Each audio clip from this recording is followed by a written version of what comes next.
Assalamualaikum warahmatullahi wabarakatuh. Perkenalkan, nama saya Rizky Syamadaha.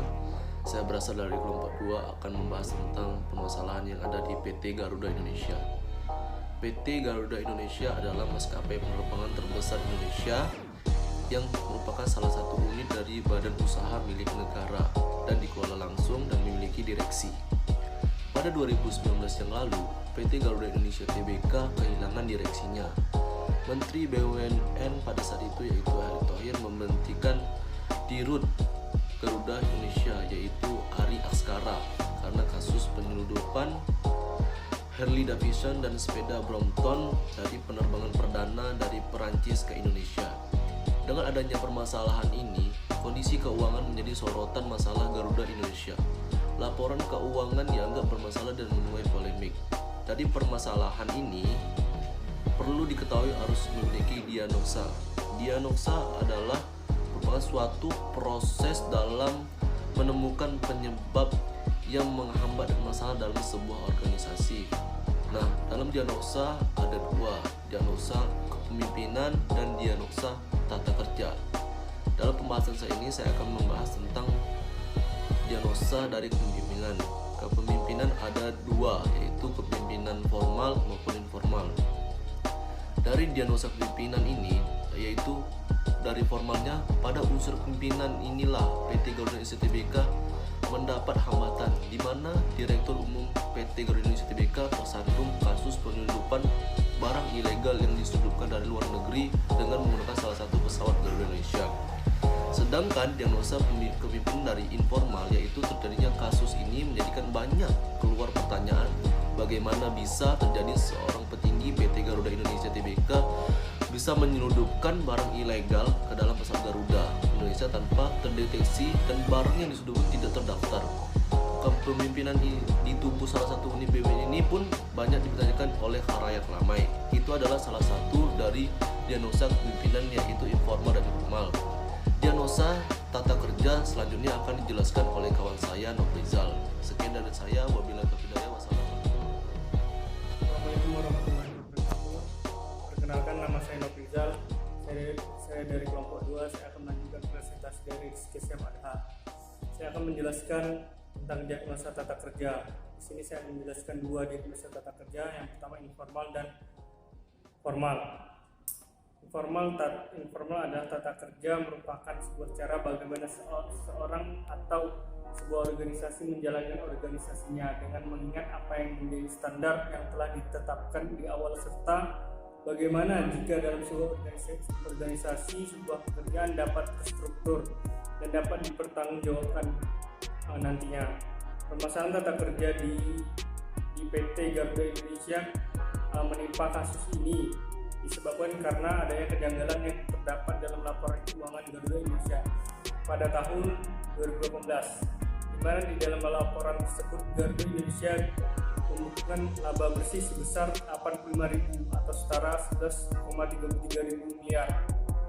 Namun yang menjadi polemik setelah dua komisaris Garuda Indonesia saat itu, yakni Khairil Tanjung dan Doni Oskaria, menganggap laporan tersebut tidak sesuai dengan pernyataan standar akuntansi keuangan. Permasalahan laporan keuangan ini pun berbuntut panjang dan diusut tuntas sehingga Garuda Indonesia dikenai sanksi oleh lembaga pemerintah dan non-pemerintah yang disebabkan oleh laporan keuangan yang janggal dan tidak bisa dipertanggungjawabkan. Yang kedua, saya menjelaskan tentang tata kerja formal. Tata kerja yang sembrono ini tidak dapat dipertanggungjawabkan oleh pihak Garuda Indonesia, mengakibatkan sanksi dijatuhkan kepada Garuda Indonesia tersebut. Kasus ini juga mengakibatkan kerugian publik kepada pihak Garuda Indonesia yang menyiasati laporan ini agar dapat menguntungkan ke salah satu pribadi yang ada di Garuda Indonesia Group. Sekian presentasi saya yang dilanjutkan oleh kawan saya. Terima kasih. Assalamualaikum warahmatullahi wabarakatuh. Perkenalkan, nama saya Sahonan NIM 17102040. Di sini saya akan melanjutkan penjelasan tentang intervensi yang dilakukan oleh PT Garuda. Intervensi adalah menetapkan cara-cara bagaimana untuk merancang dan memperbaiki masalah yang ditemukan dalam diagnosa. Intervensi berarti keikutsertaan klien dan konsultan bersama-sama merancang perbaikan yang telah ditemukan dalam diagnosa. Dalam intervensi yang dilakukan PT Garuda, ada beberapa intervensi, yaitu Human Process Intervensi dan Strategi Intervensi. Untuk Human Process Intervention, ada beberapa cara juga yang dilakukan oleh PT Garuda. Yang pertama, pembinaan dan pelatihan. Secara rutin, PT Garuda Indonesia mengadakan pelatihan dasar tanggap darurat untuk petugas evakuasi darurat atau emergency response. Yang kedua, pembentukan tim. Dalam pembentukan tim, PT Garuda Unit SDM melakukan transformasi peran dan fungsinya agar menciptakan nilai tambah sejalan dengan strategi bisnis perusahaan. Yang keempat, pertemuan organisasi untuk menyelesaikan masalah. Dalam PT Garuda Indonesia, dalam penyelesaian masalah, pertemuan organisasi yang dilakukan oleh direksi dan komisaris Garuda yang dihadiri oleh pemegang 23,19 miliar saham atau 89,62% dari keseluruhan pemegang saham Garuda. Pertemuan organisasi ini bertujuan untuk menyelesaikan permasalahan yang dilakukan oleh direktur dengan cara memberhentikan direktur tapi mengadakan rapat pemegang seluruh saham. Yang kedua, strategi intervensi. Strategi intervention ada beberapa yang dilakukan oleh PT Garuda Indonesia. Yang pertama, rencana strategi.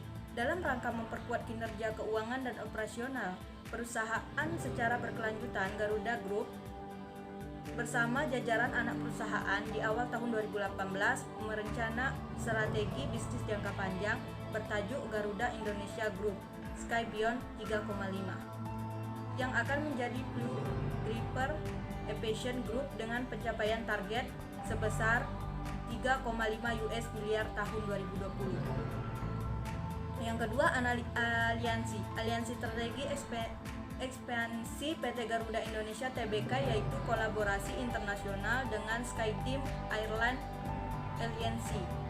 Yang keempat, jaringan. Dalam perluasan jaringan SkyTeam, Garuda Indonesia membuka akses 30 destinasi baru pada aliansi tersebut. Reputasi Garuda Indonesia sebagai maskapai dengan jaringan penerbangan yang luas di tingkat domestik maupun regional memberikan SkyTeam keuntungan berupa koneksi baru yang terbesar hingga wilayah Asia Pasifik. Perubahan budaya. Terdapat perubahan budaya signifikan pada struktur organisasi Garuda Indonesia. Pada jajaran dewasa komisaris, posisi komisaris utama yang sebelumnya dijabat oleh Jusman Sapi'i Jamal digantikan oleh Agus Santoso. Sementara itu di jajaran direksi, I Gusti Nugraha Aksara Dinatipura diangkat sebagai direktur utama. Tapi pada tahun akhir 2019, direksi Gusti Nugraha Aksara juga melakukan penyeludupan sehingga diberhentikan dan digantikan oleh pimpinan direksi yang baru. Terus, pembelajaran organisasi dan pengetahuan manajemen. Dalam PT Garuda Indonesia, karyawan memiliki aktivitas mereka sendiri dan tujuan yang harus dicapai dalam setiap periode. Berdasarkan rencana kinerja karyawan dan hasil pencapaian kinerja, maka pengawasan akan mendistribusikan formulir evaluasi di periode yang telah diisikan oleh pengawas. Baik, demikian yang bisa saya sampaikan. Wassalamualaikum warahmatullahi wabarakatuh. Warahmatullahi wabarakatuh. Nama saya Anissa Fitrianti. Baiklah, di sini saya akan menjelaskan tentang analisis intervensi PT Garuda Indonesia. Itu yang pertama, Human Process Intervention. Itu kayak pembinaan dan pelatihan. Itu meliputi fungsi perencanaan follow-up processing, alokasi biaya interval, dan penagihan komponen. Training dan event management berisi berbagai fungsi tambahan yang memudahkan kita, misalnya membuat brosur acara bisnis. Komponen ini memiliki koneksi langsung ke Microsoft Word. Yang kedua itu pembentukan tim. Kelompok proses bisnis ini digunakan untuk memaksimalkan utilitas terhadap karyawan, terhadap perusahaan dengan menggunakan account preference and suitability karyawan. Kita dapat meningkatkan kepuasan kerja mereka. Personal development juga diatur untuk memastikan semua karyawan pada setiap area fungsional di dalam perusahaan selalu memenuhi standar yang diharuskan. Assalamualaikum warahmatullahi wabarakatuh. Perkenalkan, nama saya Agus Nugraha. Saya dari kelompok 2. Kali ini saya akan menjelaskan tentang strategi intervention. Rencana strategi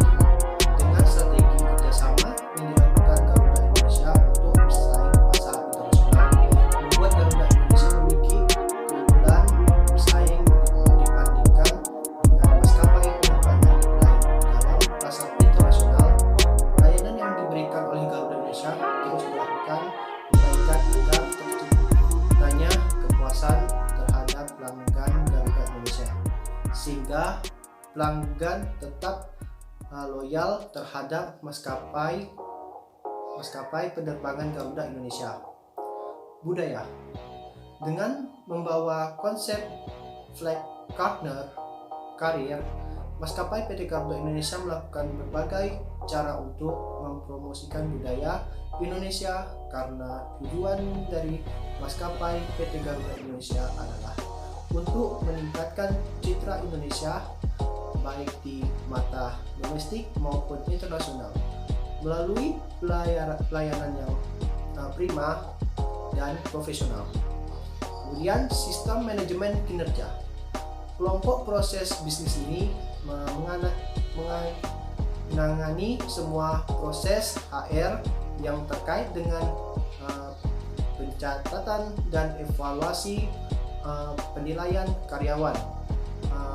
Pencatatan penilaian karyawan merupakan fasilitas bagaimana mencatat susunan sistem manajemen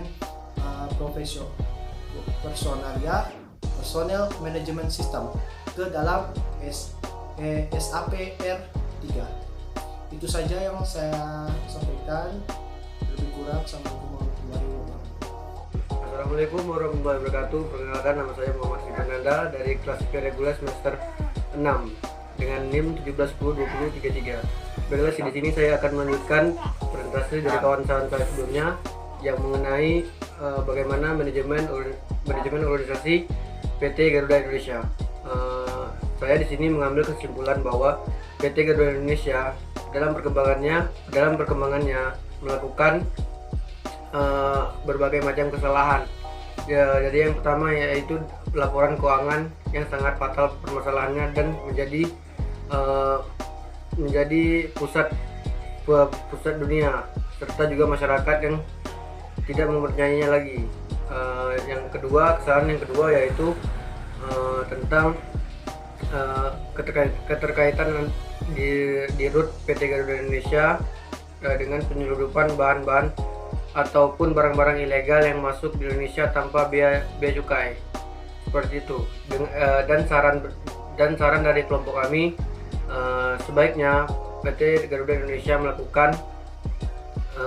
melakukan perbaikan yang mendasar sehingga tidak terjadi hal-hal seperti ini lagi, karena sangat memalukan jika PT Garuda Indonesia yang selaku sebagai salah satu unit usaha BUMN melakukan kesalahan seperti korupsi dan nepotisme. Sangat disayangkan. Seperti itulah saran dan kesimpulan dari saya. Saya Muhammad Sikananda. Assalamualaikum warahmatullahi wabarakatuh.